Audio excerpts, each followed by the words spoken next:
আজকে যেরকম ঝুম বৃষ্টি শুরু হয়েছে তাতে আর বাস আসবে বলে মনে হয় না। আমাকে মনে হয় আজ এখানেই রাত কাটাতে হবে, নইলে রাস্তা দিয়ে পায়ে হেঁটে বাড়ি ফিরতে হবে। আরে তুমি উত্তরপাড়ার রমেশ না? কেমন আছো বলো? এই মেঘলা দিনে ছাতা মাথায় দিয়ে রাস্তার মোড়ে একা দাঁড়িয়ে কি করছো? আমি তো বাস ধরবার জন্য ওদিক থেকে ছুটে এলাম। এই তো ভাই, কোনো মতে দিনকাল চলে যাচ্ছে।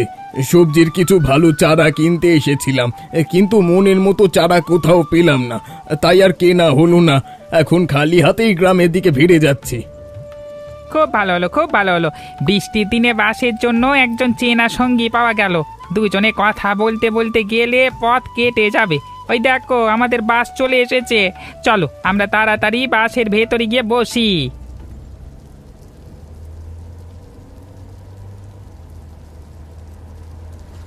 বাসের ভেতর ভালোই ভিড় দেখতে পাচ্ছি, চলো পেছনের সিটটায় গিয়ে বসি।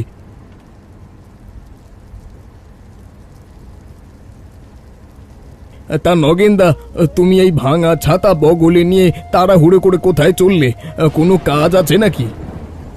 আরে না দাদা, ঘটকালির কাজে মোহনপুর গ্রামে বিনয়বাবুর বাড়ি গিয়েছিলাম। তা তোমার ছেলে শ্যামল তো শুনলাম শহরে বেশ ভালো চাকরি করে।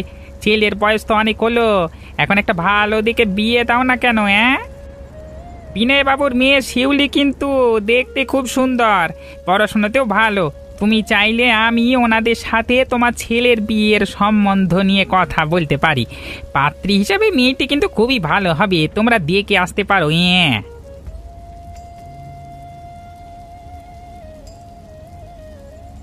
আচ্ছা, বাস তো আমাদের মধুপুর গ্রামের মোড়ে চলে এলো, এবার আমাকে নামতে হবে। তোমার সাথে বিয়ের এই জরুরি বিষয়ে পরে একদিন কথা বলবো। তুমি মেয়েটির বাড়ির সব খোঁজ খবর নিয়ে রেখো তবে।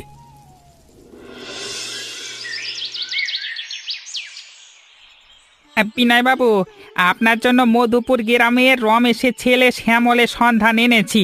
ছেলেটি শহরের কোম্পানিতে চাকরি করে। যেমন চেহারা তেমনই তার ভালো স্বভাব। যেমন পাত্র মানে এমন পাত্র হাতছাড়া করলে কিন্তু পরে আপনাকে অনেক আফসোস করতে হবে। পাত্রের খোঁজ তো ভালোই দিলেন নগেন, কিন্তু আমি এই ঘোর বর্ষার দিনে মেয়ের বিয়ে একদম দেব না।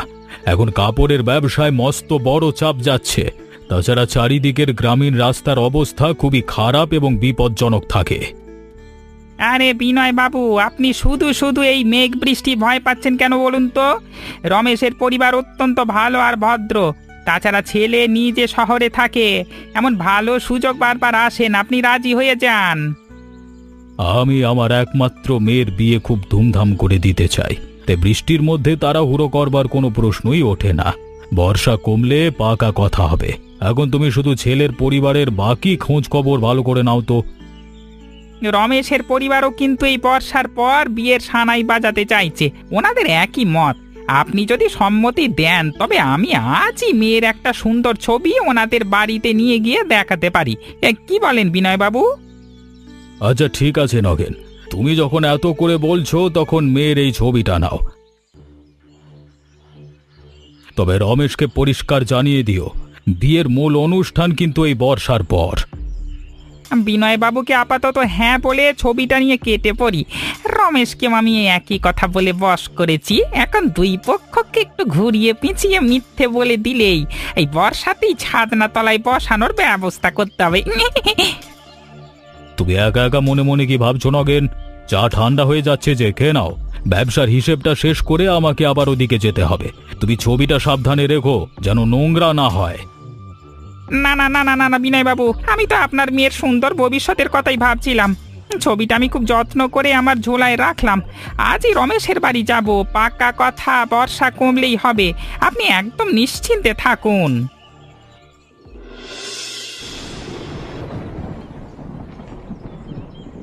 আজকের কলেজের ফর্ম জমা দেওয়ার কাজটা সত্যি খুব কষ্টের ছিল রে কৃষ্ণা। এই মেঘলা দিনে একটু চা না খেলে কেমন যেন মাথা ঠিক হচ্ছিল না। চল কফি শেষ করে তাড়াতাড়ি বাস স্ট্যান্ডের দিকে রওনা দি, দেরি হয়ে যাচ্ছে। অফিসের এই জরুরি প্রজেক্টের ফাইলটা টেবিলে রাখো তো বিকাশ, খুব খিদে পেয়েছে। কিছু খেয়ে তারপর আমরা বাকি কাজটা শেষ করব। বাইরে যেভাবে মেঘ ডাকছে, যে কোনো মুহূর্তে প্রবল ঝড় বৃষ্টি নামতে পারে আজকে। শিউলি, তোর ব্যাগ থেকে দরকারি কাগজগুলো মনে হয় মেঝেতে পড়ে যাচ্ছে রে, তাড়াতাড়ি তোল। দুঃখিত, আমি আসলে খেয়াল করিনি যে আপনিও কাগজগুলো তুলেছেন। এই নিন আপনার কলেজের দরকারি সার্টিফিকেট আর ফর্মের কাগজগুলো। আশা করি কোনো গুরুত্বপূর্ণ কাগজ ছিঁড়ে বা নষ্ট হয়ে যায়নি তো? না না, ঠিক আছে, কোনো ক্ষতি হয়নি। আপনাকে অনেক ধন্যবাদ আমার এই কাগজগুলো কুড়িয়ে দেওয়ার জন্য। আসলে আমারই একটু সাবধানে থাকা উচিত ছিল এখানে। আপনার কলেজের ফর্মের নামটা কি আমি জানতে পারি? যদি কিছু মনে না করেন। আসলে আপনি খুবই সুন্দর করে গুছিয়ে কথা বলেন। আমার নাম শিউলি। আমি এই শহরের ওদিকের গার্লস কলেজে পড়াশোনা করি। চা শেষ, এবার আমাদের বাড়ি ফেরার জন্য বাস ধরতে হবে। মেঘের অবস্থা দেখে খুব ভয় লাগছে আমার, কখন যে বৃষ্টি নামে। আমার নাম শ্যামল। আমি ওদিকের বেসরকারি সংস্থায় কাজ করি। আপনার সাথে আলাপ করে খুব ভালো লাগলো। আপনাকে অনেক ধন্যবাদ শ্যামল বাবু। আপনার এই সৌজন্যমূলক ব্যবহার আমার সত্যিই মনে থাকবে। কৃষ্ণা, চল, আর দেরি করা ঠিক হবে না। জ্যাম শুরু হওয়ার আগেই আমাদের গ্রামের বাসে উঠে পড়তে হবে।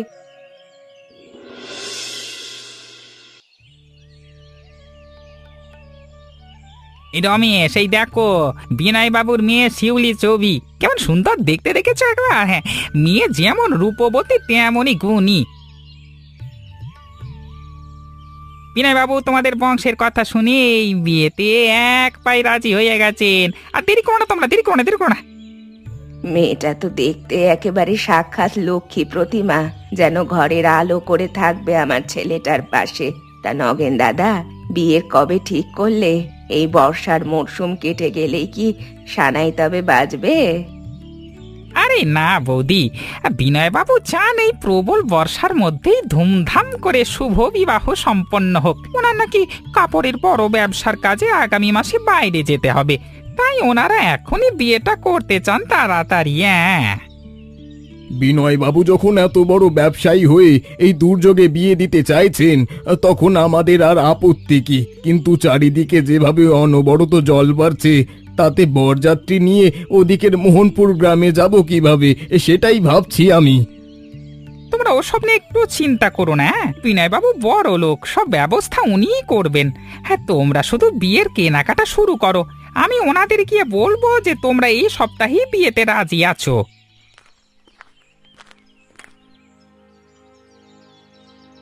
মা, অফিস থেকে ফেরবার পথে রাস্তায় খুব জ্যাম ছিল, বড় ক্লান্ত লাগছে। তা আমাদের বাড়িতে নগেন কাকা কেন এসেছেন? কোনো বিশেষ দরকারি কথা আছে নাকি ওনার সাথে তোমাদের? আরে না রে বাবা, না শ্যামল, এমনি তোমার বাবার সাথে একটু দেখা করতে এলাম। তোমার বিয়ের বয়স হয়েছে, তাই একটা ভালো পাত্রীর খোঁজ নিয়ে আলাপ করতে এলাম। হ্যাঁ বাবা শ্যামল, তোর জন্য একটা সুন্দর মেয়ের সন্ধান এনেছে নগেন দাদা। আমাদের খুব পছন্দ হয়েছে।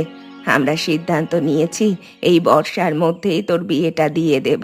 তুই এবার সংসারী হ, আমাদের এই ইচ্ছেটা পূর্ণ কর। ক্যাফের শিউলি মেয়েটা দেখতে বেশ ছিল, ওর মতো মেয়ে হলে ভালো হতো। তবে বাবা মা যা ভালো মনে করবে তাই হবে। আচ্ছা, তোমরা যা ভালো মনে করো তাই হবে।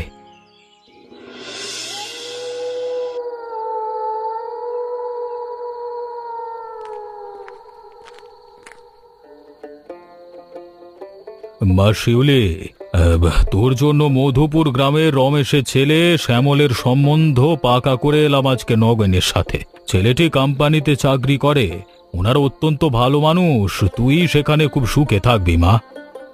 বাবা, আমি তো এখন এত তাড়াতাড়ি বিয়ে করতে চাই না। আমার আরো পড়াশোনা করার ইচ্ছা ছিল। তুমি হঠাৎ এই বর্ষার দিনে কেন আমার বিয়ের সিদ্ধান্ত নিলে? আমি তোমাকে ছেড়ে কোথাও যাব না এখন। নগেন ঘটক নিজে দায়িত্ব নিয়ে সম্বন্ধ এনেছে আমাদের জন্য। তাছাড়া রমেশের পরিবার চাইলো এই বর্ষার মধ্যেই শুভ কাজটা সারতে, তাই আমি আর না করতে পারলাম না। ক্যাফের ওই ছেলেটার মতো যদি কেউ আমার স্বামী হতো তাহলে খুব ভালো হতো। আচ্ছা বাবা, তুমি যখন বলছো, আমার আর এই বিয়েতে অমত নেই। আমি জানি তুমি যা করবে আমার ভালোর জন্যই করবে। তুই বিয়ের প্রস্তুতি নে, আমি কালই দোকান থেকে তোর জন্য দামি বেনারসি শাড়ি কিনতে যাব ওদিকে। এখন আমি আসি রে মা।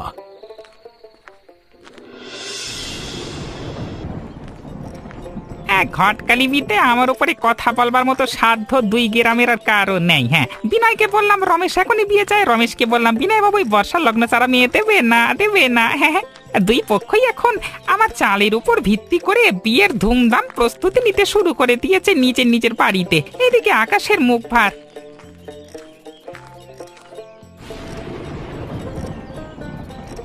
মেঘে ডাক শুনে মনে হচ্ছে যে কোনো মুহূর্তে মুষলধারে প্রবল বর্ষণ শুরু হবে। বিনয়ের থেকে কিছু টাকা আদায় করতে হবে, আর রমেশ আমাকে একটা ভালো ধুতি দেবে বলেছে এই কাজে। এই দুর্যোগের সুযোগে যদি বিয়েটা পার করে দিতে পারি, তবে আমার ঘটকালির নাম চারিদিকে ছড়াবে ভালো। ওরে বাবরে, মেঘে চা গর্জন শুরু হলো। এবার মনে হয় বড় সড় প্রাকৃতিক বিপর্যয় আসবে। রাস্তাঘাট সব জল জমা হওয়ার আগেই আমাকে তাড়াতাড়ি নিজের বাড়ির দিকে পা চালাতে হবে। পা চালাতে হবে দেখছি এখন। হ্যাঁ,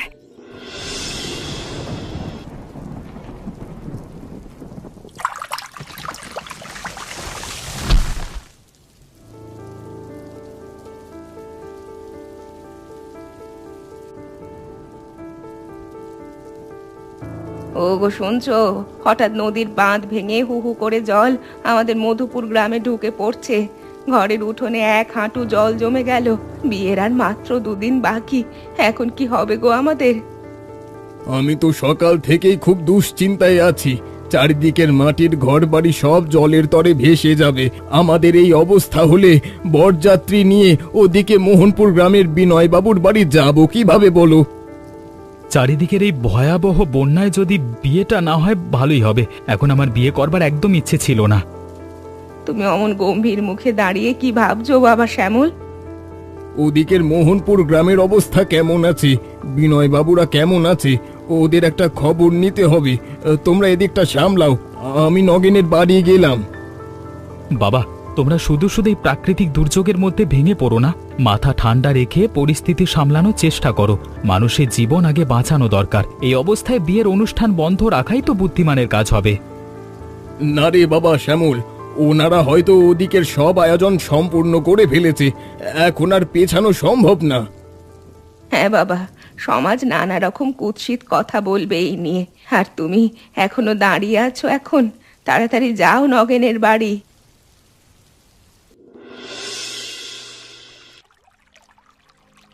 ওরে রতন, মোহরপুর গ্রাম তো পুরো জলের তলায় তলিয়ে গেল। আমার 1 তলার গুদামেও জল ঢুকে গেছে রে।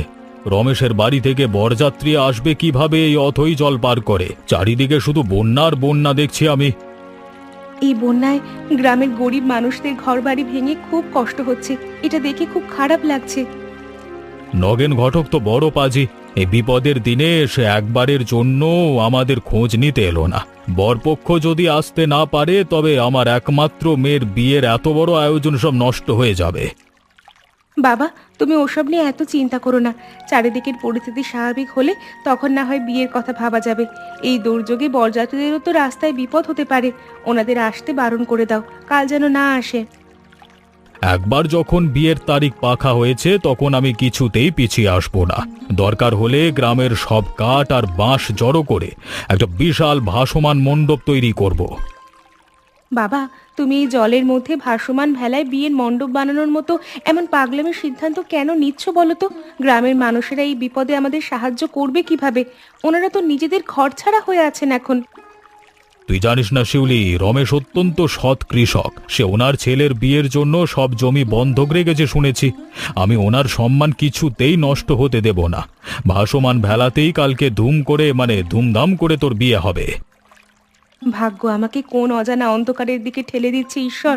আমি তো ক্যাফে সেই অচেনা ছেলেটার মতো কাউকে চেয়েছিলাম। বিনয় বাবুর মেয়ে কোনো বিপদে ডরায় না। তুই বেনারসি শাড়িটা গুছিয়ে রাখিস নিজের ঘরে। আমি এখনই ওদের পাড়ার ছেলেদের ডেকে এনে বাঁশের ভেলা আর নৌকার জোগাড় করে যাচ্ছি। সবাই শুনুন, আমাদের ঘরে বসে থাকলে আর চলবে না। এই বন্যার জলকে জয় করেই বাবার সম্মান রক্ষা করতে হবে। এই প্লাস্টিকের বড় ড্রাম আর মজবুত বাঁশগুলো একসাথে শক্ত দড়ি দিয়ে বেঁধে একটা বিশাল ভেলা বানাও। বাবা শ্যামল, আমার সম্মানের জন্য এত দুর্যোগে এত খাটছিস দেখে আমার চোখ জুড়িয়ে গেল। এত বড় মজবুত ভাসমান ভেলা ট্রলার দিয়ে আমরা অনায়াসে ওদিকের মোহনপুর গ্রামে যেতে পারবো। হ্যাঁ শ্যামলদা, তুমি শহরে বড় চাকরি করলেও এই বিপদের দিনে আমাদের গ্রামের মানুষের পাশে এসে দাঁড়িয়েছ। সত্যি, আমরা এই ভেলার উপরেই একটা সুন্দর নৌকা বেঁধে কনের বাড়ির দিক যাওয়ার ব্যবস্থা করছি, চিন্তা করো না। বাহ, তোমরা খুব সুন্দর করে দড়িগুলো বাঁধছো। এই ভেলাটি বেশ মজবুত আর সুরক্ষিত হয়েছে দেখছি। এখন আমরা বরযাত্রী বেশি জন যাব না, গ্রামের কয়েকজন মিলে গেলেই হবে। ওগো, ঘরের ভেতর থেকে বরযাত্রীদের জন্য শুকনো খাবার আর মিষ্টির প্যাকেটগুলো এই প্লাস্টিকের ব্যাগে ভরে নাও তাড়াতাড়ি। নৌকার ওপর জল উঠলে যেন খাবারগুলো নষ্ট না হয়ে যায়, সেদিকে খেয়াল রাখতে হবে। আমি সব গুছিয়ে রেখেছি, আর শ্যামলের বিয়ের টোপরটাও একটা ব্যাগে ভরে রেখেছি। কাল সকালেই আমরা এই ভাসমান ভেলা চড়ে কনের বাড়ির দিকে রওনা দেব, কোনো বাধা টিকবে না। বাবার মুখে এই আনন্দের হাসিটুকু দেখে আমার খুব শান্তি লাগছে। ক্যাফের সেই মিষ্টি মেয়েটির স্মৃতি মনের কোণেই তোলা থাক। কালকে থেকে এক অচেনা মেয়ের সাথে জীবন শুরু। তোমাদের এই ভালোবাসার ঋণ আমি কোনো দিন শোধ করতে পারবো না দাদা। তোমরা সত্যি আমার উপকার করলে। এখন রাত অনেক হয়েছে, চলো সবাই একটু বিশ্রাম নিয়ে নি। কালকে ভোরেই আমাদের রওনা দিতে হবে।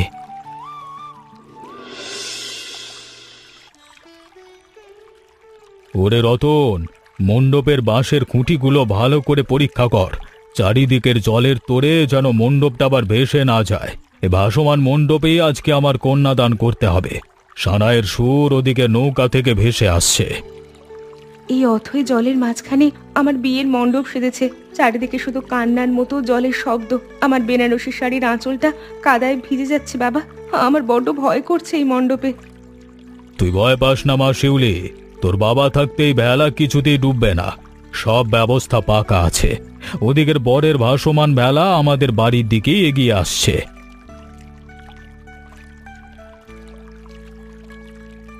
বিনয় বাবু, আমরা অনেক কষ্ট করে এই বন্যার জল পার হয়ে আপনাদের বাড়ি পৌঁছালাম শেষমেশ। আমাদের আসতে একটু দেরি হয়ে গেল। চারিদিকে রাস্তার অবস্থা অত্যন্ত খারাপ ছিল। আরে আসুন আসুন মালতী দিদি, আসুন আসুন রমেশ বাবু, আপনাদের সাহস দেখে আমার খুব ভালো লাগছে। বর বাবুকে সাবধানে নৌকা থেকে নামিয়ে ওই ভাসমান মণ্ডপে চেয়ারটা এনে বসাও। হ্যাঁ, বরযাত্রী তো চলেই এলো, একটু পরে শুভদৃষ্টি হবে। বিনয় বাবু, আপনার এই ভাসমান মণ্ডপের আয়োজন দেখে আমি তো পুরো অবাক হয়ে গেছি। সত্যি আপনি বড় মনের মানুষ। বন্যার জলও আমাদের দুই পরিবারের এই পবিত্র বন্ধনকে আটকে রাখতে পারলো না শেষ পর্যন্ত। একদম একদম একদম। শিউলিকে এবার কের মণ্ডপে নিয়ে এসো মা কৃষ্ণারা। বরের শুভদৃষ্টির সময় হয়ে গেছে যে এখন। আমি যেন বাবার সম্মান রক্ষা করতে পারি। চোখ খুললেই এক অচেনা পুরুষকে দেখতে হবে, এই ভেবে আমার হাত পা কাঁপছে। এবার বর আর কনের দুজনের দিকে তাকিয়ে মনের কথা বুঝে নাও। এ ভাসমান মণ্ডপেই আজকে নতুন সম্পর্ক তৈরি হবে। একি আপনি তো সেই শহরের কলেজ রোডের ক্যাফের মিষ্টি মেয়ে শিউলি, তাই না? আমি তো চোখকে বিশ্বাসই করতে পারছি না। আপনি তবে আমার হবু স্ত্রী শিউলি দেবী? আর আপনি তো সেই ভদ্র যুবক শ্যামল বাবু, যিনি কফি শপে আমার পড়ে যাওয়া কাগজগুলো কুড়িয়ে দিয়েছিলেন। ঈশ্বর, তুমি তবে আমার মনের গোপন প্রার্থনা এভাবে শুনলে? আমি তো ভাবতেই পারছি না। আরে কি কাণ্ড রে বাবা, তোমরা দুজনে তবে আগে থেকেই একে অপরকে চিনতে নাকি? দারুণ ব্যাপার ঘটে গেল আজকেই বন্যার জলের মাঝখানে। সত্যি ভাগ্য জোড়া ও পরলা লিখন। দুজনকে এভাবে মিলিয়ে দেবে তা কে জানতো রমেশ বাবু? হ্যাঁ, আমি শিউলিকে পেয়ে খুব খুশি আর আনন্দিত হয়েছি আজকে এই মণ্ডপে। বাবা, আমিও খুব খুশি হয়েছি। আমার মনের সব কষ্ট আর ভয় এক মুহূর্তে উঠে গেল এই চেনা মুখটা দেখে। এই ভাসমান মণ্ডপই আজ আমার জীবনের সবচেয়ে সুন্দর আর পবিত্র জায়গা হয়ে উঠল। তবে দেরি কেন? জল বারবার আগেই শুভ বিবাহ সম্পন্ন করুন। চারপাশের বন্যার জলের মাঝেই তো আনন্দ আর হাসিতে আমাদের শিউলি আর শ্যামলের বিয়ে সম্পন্ন হলো আজকে। ছেলে মেয়েকে যদি আগে থেকে ছবি দেখানো হতো তাহলে লাস্টের মজাটা থাকতো না। ভালোই করেছো। আমার জামাই আর মেয়ে দুজনেই খুব খুশি হয়েছে। তোমাকে আমি কাপড়ের দোকান থেকে ভালো বকশিস দেব। আমার ছেলের মুখে এই আনন্দর হাসি দেখার জন্য আমি তোমাকে মন থেকে ধন্যবাদ জানাচ্ছি আজ। গ্রামের মানুষ তো অবাক হয়ে দেখছে কিভাবে এই বন্যার জলের উপর আমরা বিয়ের মণ্ডপ বানালাম। একদম ঠিক বলেছ বিনয় বাবু। আমাদের এই ভাসমান বিয়ে বাড়ি গ্রামের মানুষ অনেক দিন মনে রাখবে। এমন দুর্যোগের মাঝেও যে এত আনন্দের সাথে বিয়ে সম্পূর্ণ হতে পারে তা কেউ কখনো ভাবতেই পারেনি আগে। হ্যাঁ, আমরা তো ভাবলাম বন্যায় বিয়েটাই হবে না, কিন্তু তোমাদের এই ভাসমান ভেলা সব বদলে দিল। আমাদের নতুন পথ চলা শুরু হলো আজকে থেকে। আচ্ছা বাবা শ্যামল, শিউলিকে নিয়ে তোমরা এবার সাবধানে রওনা দাও। নদীর জল এখন অনেকটাই শান্ত হয়ে গেছে। মালতী দিদি, মেয়েকে তোমাদের ঘরে নিয়ে যাও, ও যেন সেখানে গিয়ে খুব সুখে শান্তিতে থাকতে পারে আজীবন।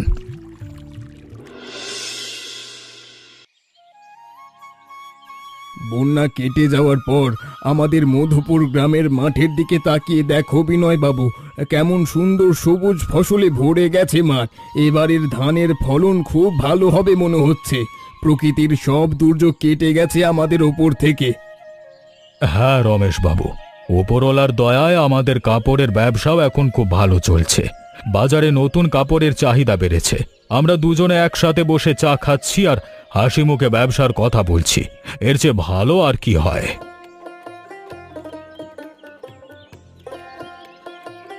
ওগো, নতুন বেয়াই মশাই এসেছেন যখন, তোমরা গল্প বন্ধ করে এবার তাড়াতাড়ি খাবার খেতে চলে এসো তো। আমি আজ শিউলির পছন্দের ইলিশ মাছের ঝোল আর গরম পোলাও রেঁধেছি, সবাই একসাথে বসে খাবে এখন, চলো। মা, আমি এই ধানগুলো রোদে মেলে দিয়েই আসছি, আর একটুখানি বাকি আছে আমার কাজ। ওগো, তুমি শুধু দাঁড়িয়ে দাঁড়িয়ে দেখছো কেন? আমাকে একটু সাহায্য করো না। আমি তো তোমাকে সাহায্য করতে এলাম শিউলি। দেখো, ধানের উপর কেমন সুন্দর সোনার মতো রোদ পড়েছে আজকে। সেই বৃষ্টির দিনে আমাদের প্রথম চোখাচোখি, আর আজকের এই ঝলমলে রোদের দিন, সবটাই দারুণ। দুর্যোগের জল কেটে গিয়ে আমাদের জীবনে এখন এক শান্ত আর সুখী সংসারের নতুন সূর্য উঠেছে। জামাই আর মেয়ের এই হাসি মুখ দেখলে আমার বুকটা পুরো আনন্দে ভরে যায় রমেশ বাবু। ওরা খুব সুখে আছে, খুব সুখে আছে। চলো, এবার মালতী ডাকছে, আমরা সবাই মিলে একসাথে দুপুরের খাবার খেতে ভেতরে যাই, বেলা হয়ে গেছে অনেক।